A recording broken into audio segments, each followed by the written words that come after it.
আল্লাহর নিখুঁত সৃষ্টি হলো উট। উট নোনা পানি পান করতে পারে, এমনকি মৃত সাগরের পানিও পান করতে পারে। এতে তার রক্তচাপ বাড়ে না, কারণ তার কিডনি পানিকে ফিল্টার করে যাতে সে যে কোনো তাজা পানি পান করতে পারে। তার কিডনি লবণ থেকে পানি আলাদা করে দেয়।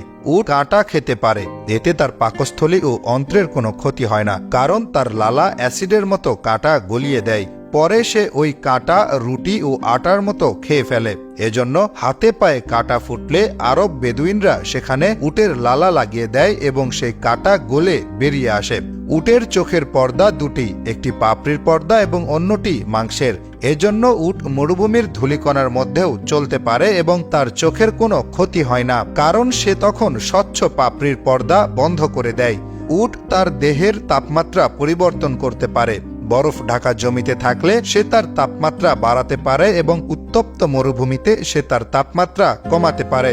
এ প্রসঙ্গে পবিত্র কোরআনে বলা হয়েছে, তারা কি উটের দিকে দেখে না কিভাবে তাকে সৃষ্টি করা হয়েছে? উট প্রকৃতির এক মহাবিস্ময়। মরুভূমির উত্তপ্ত বালুর উপর ঘন্টার পর ঘন্টা পা ফেলে রাখে। কোনো পানি পান না করে মাসের পর মাস চলে। 150 কেজি ওজন পিঠে নিয়ে 100 মাইল হেঁটে পার হয়। উটের মতো এত অসাধারণ ডিজাইনের প্রাণী বিজ্ঞানীদের কাছে এক মহাবিস্ময়।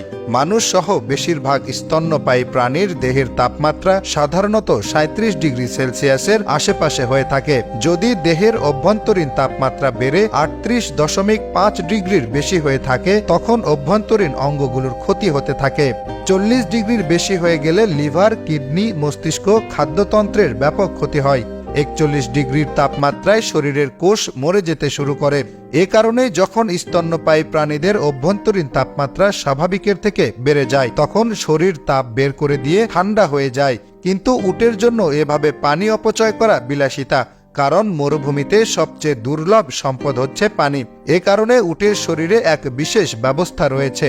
ভোরবেলা উটের শরীরের তাপমাত্রা 34 ডিগ্রি থাকে। তারপর আবহাওয়া প্রচণ্ড গরম হয়ে যায়, তখন অভ্যন্তরীণ তাপমাত্রা বেড়ে 41 ডিগ্রি পর্যন্ত উঠে যায়।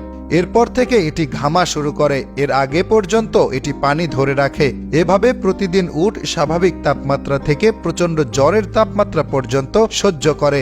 এর শরীরের ভেতরে ব্যবস্থা রাখা আছে যেন তা দিনের পর দিন ভীষণ জ্বর সহ্য করার পরেও অভ্যন্তরীণ অঙ্গগুলোর বড় ধরনের ক্ষতি না হয়। উটের রক্ত বিশেষভাবে তৈরি প্রচুর পরিমাণে পানি ধরে রাখার জন্য।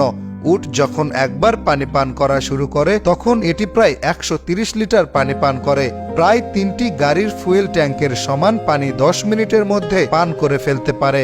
এই বিপুল পরিমাণের পানি অন্য কোনো প্রাণী পান করলে রক্তে মাত্রা অতিরিক্ত পানি গিয়ে অভিস্রবণ চাপের কারণে রক্তের কোষ ফুলে ফেপে ফেটে যেত।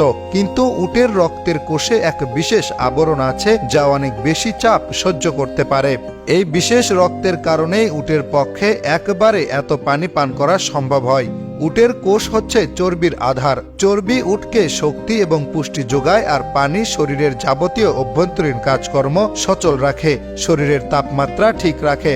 একবার যথেষ্ট খাবার এবং পানি নেওয়ার পর একটি উট 6 মাস পর্যন্ত কোনো খাবার বা পানি পান না করে টিকে থাকতে পারে।